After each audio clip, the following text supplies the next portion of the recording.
Hi friends, ಎಲ್ಲರಿಗೂ ನಮಸ್ಕಾರ. ಇಂದು ನಾನು 10ನೇ ತರಗತಿಯ ಕನ್ನಡ 2024-25ನೇ ಸಾಲಿನ ಹೊಸ ಪಠ್ಯಕ್ರಮ 2ನೇ ಗದ್ಯ ಭಾಗ ವ್ಯಾಘ್ರಗೀತೆ ಇದರ ಪ್ರಶ್ನೋತ್ತರಗಳನ್ನು ನಿನ್ನಿನ ಭಾಗದಲ್ಲಿ ನೋಡಿದ್ವಿ. ಇವತ್ತು ಭಾಷಾ ಚಟುವಟಿಕೆ ಬಗ್ಗೆ ನೋಡೋಣ ಬನ್ನಿ. ಭಾಷಾ ಚಟುವಟಿಕೆಯಲ್ಲಿ ಕೊಟ್ಟಿರುವ ಪ್ರಶ್ನೆಗಳಿಗೆ ಉತ್ತರ ಬರೆಯಿರಿ.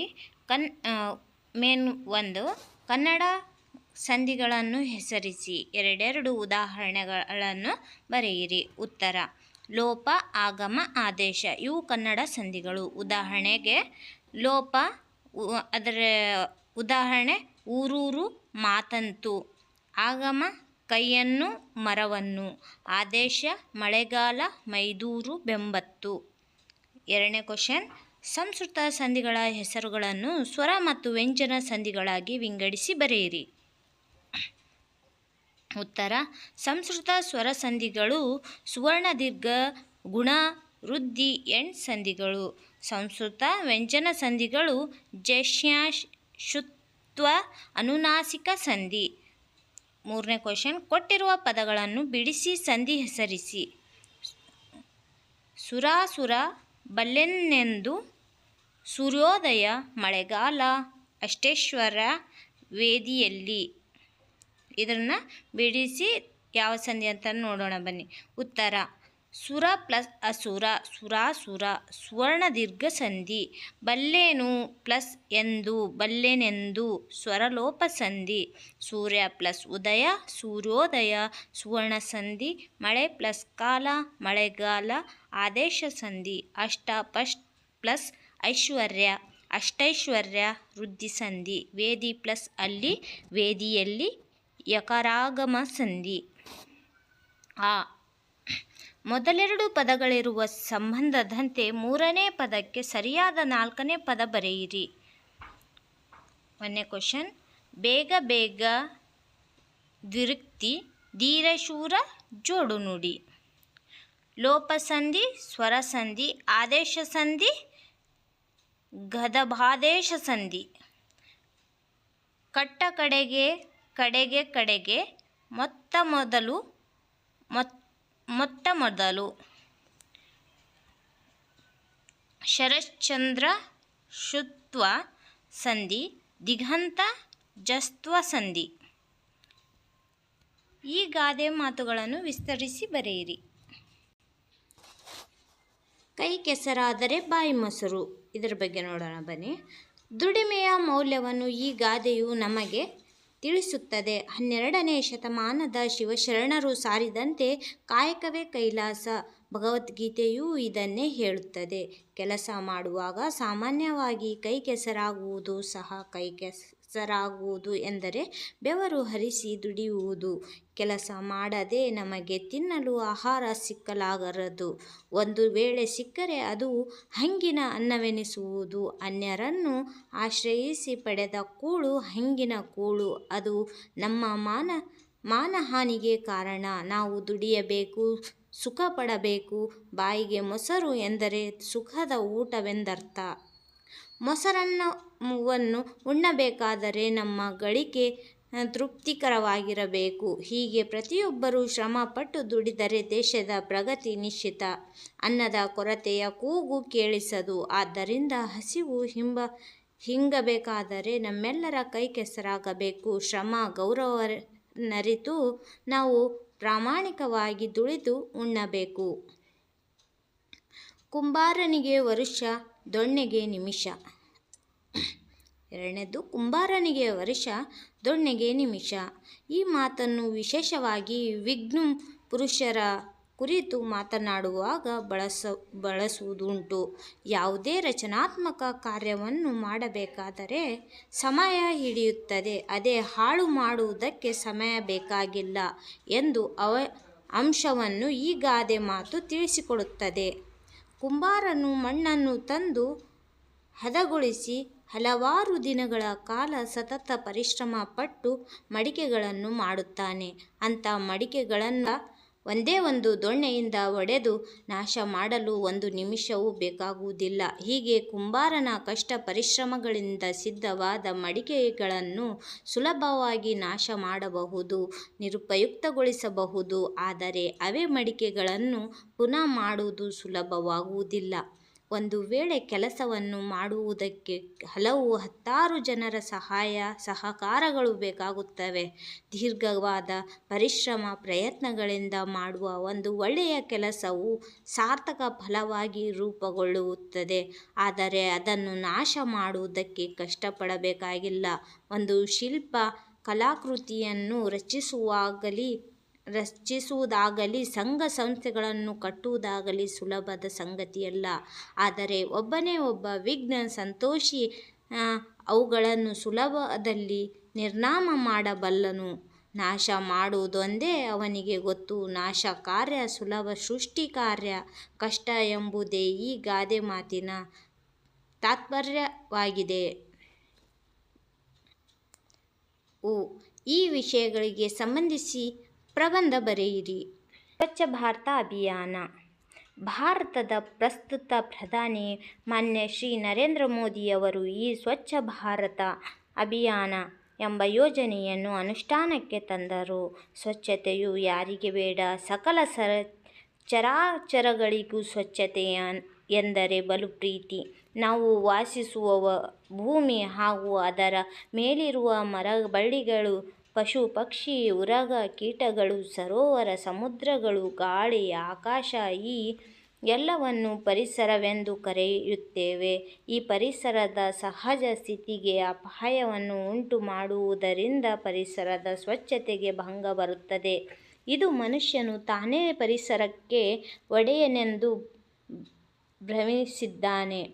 ಸ್ವಾರ್ಥಕ್ಕಾಗಿ ಕೈಗೊಂಡ ಕಾರ್ಯಗಳಿಂದ ಪರಿಸರಕ್ಕೆ ಹಾನಿಯನ್ನುಂಟು ಮಾಡುವ ಮೂಲಕ ಜೀವಿಗಳ ನಾಶಕ್ಕೂ ಸ್ವಯಂ ವಿನಾಶಕ್ಕೂ ಕಾರಣವಾಗುತ್ತಿದ್ದಾನೆ.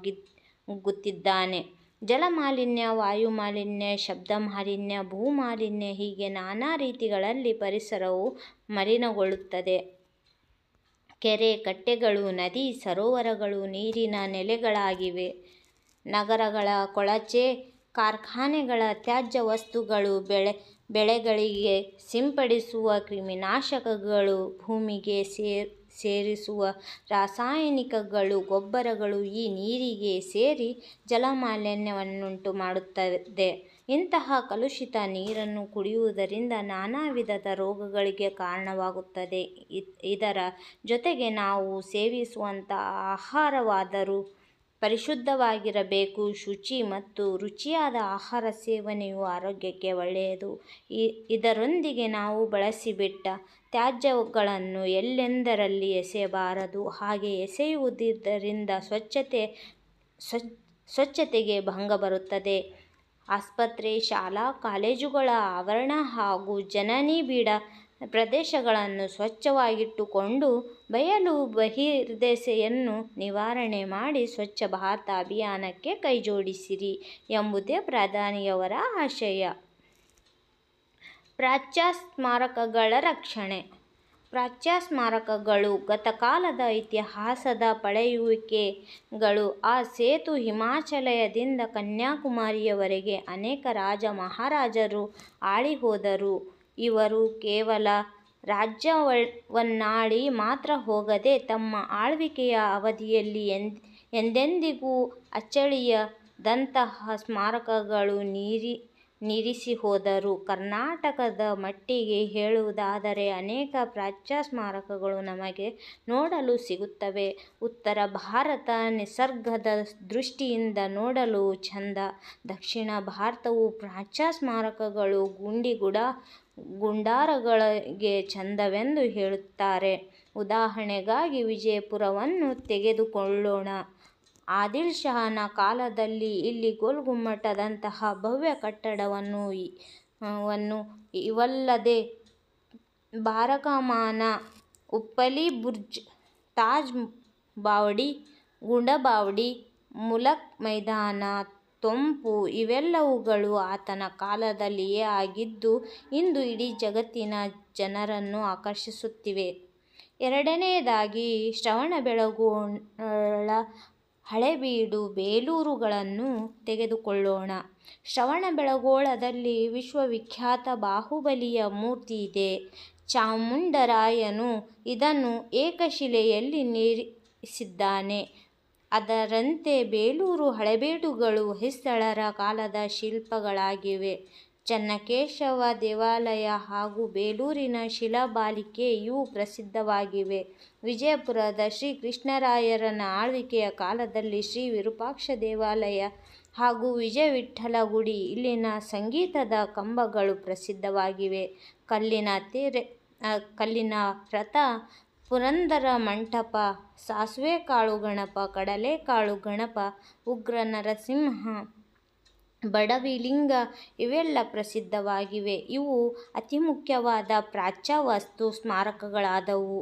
ಇದರ ಹೊರತಾಗಿ ಇನ್ನೂ ಅನೇಕ ಐತಿಹಾಸಿಕ ಕೇಂದ್ರಗಳಿವೆ. ಉದಾಹರಣೆಗೆ ಲಕ್ಕುಂಡಿ. ಇಂದು ನಾವು ಇವುಗಳನ್ನು ಉಳಿಸಿಕೊಳ್ಳಬೇಕಾಗಿದೆ. ಈ ದಿಸೆಯಲ್ಲಿ ಸರ್ಕಾರವು ಪ್ರಯತ್ನಿಸುತ್ತಿದೆ. ಈ ಕಾವ್ಯಕ್ಕೆ ನಮ್ಮ ಕೈಗಳನ್ನು ಜೋಡಿಸೋಣ. ರಾಷ್ಟ್ರೀಯ ಭಾವೈಕ್ಯ. ಭೌಗೋಳಿಕ ಏಕತೆಯನ್ನು ಆಡಳಿತ ಮಾಧ್ಯಮದಿಂದ ಸಾಧಿಸಬಹುದಾಗಿದೆ. ಆದರೆ ರಾಷ್ಟ್ರೀಯ ಭಾವೈಕ್ಯತೆಯನ್ನು ಮಾನಸಿಕ ಪರಿವರ್ತನೆಯಿಂದಲೇ ಸಾಧಿಸಬೇಕಾಗುತ್ತದೆ. ಹಿಂದೆ ಬ್ರಿಟಿಷರು ಭಾರತವನ್ನು ಆಳುವಾಗ ಹರಿದು ಹಂಚಿ ಹೋಗಿದ್ದ ಭಾರತವನ್ನು ಭೌಗೋಳಿಕವಾಗಿ ಒಂದುಗೂಡಿಸಿದರು. ಆದರೆ ಜನಾಂಗಗಳಲ್ಲಿ ಏಕತೆ ತಪ್ಪಿಹೋಯಿತು. ಮುಖ್ಯವಾಗಿ ಹಿಂದೂ ಹಾಗೂ ಮುಸ್ಲಿಮರ ಮಧ್ಯೆ ಇದ್ದ ತಿಳುವಳಿಕೆಯನ್ನು ಕೆಡಿಸಿ ಅನೈತಿಕತೆಯ ಬೀಜವನ್ನು ಬಿತ್ತಿ ಭಾರತವನ್ನು ಎರಡು ಭಾಗ ಮಾಡಲಾಯಿತು. ಅಂದಿನಿಂದಲೂ ಈ ಸಮಸ್ಯೆ ಪರಿಹಾರ ಕಾಣದಂತಾಗಿ ಶ್ರೀರಾಮ ಮಂದಿರ ಹಾಗೂ ಬಾಬ್ರಿ ಮಸೀದಿಯವರೆಗೆ ನಿಂತಿದೆ. ರಾಷ್ಟ್ರೀಯ ಭಾವೈಕ್ಯತೆ ಎನ್ನುವ ಶಬ್ದವು ಮಾನಸಿಕವಾಗಿ ಅನುಭವಿಸುವಂತಹುದು. ಆದರೆ ಇದು ಎಲ್ಲರ ಜಾಗೃತವಾದ ಐಕ್ಯತೆಯ ರೂಪದಲ್ಲಿ ಕಣ್ಣಿಗೆ ಕಾಣಿಸುತ್ತದೆ.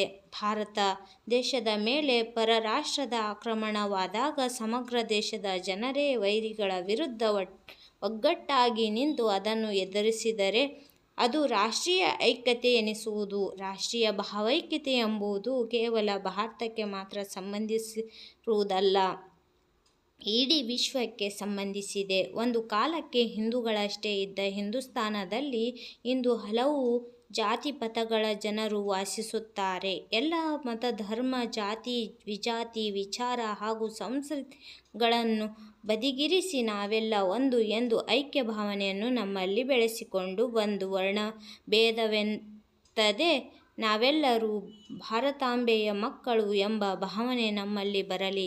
ಜಾತಿ, ವರ್ಣ ಹಲವಾದರೂ ಎಲ್ಲರ ರಕ್ತದ ಬಣ್ಣ ಕೆಂಪು. ಎಲ್ಲರೂ ವಾಸಿಸುವ ಭೂಮಿ ಒಂದೇ, ಉಸಿರಾಡುವ ಗಾಳಿಯೂ ಒಂದೇ, ಕುಡಿಯುವ ನೀರು ಒಂದೇ, ನಾವೆಲ್ಲ ಮಾನವ ಕುಲಕ್ಕೆ ಸೇರಿದವರು ಎಂಬ ಭಾವನೆ ಬರಬೇಕು.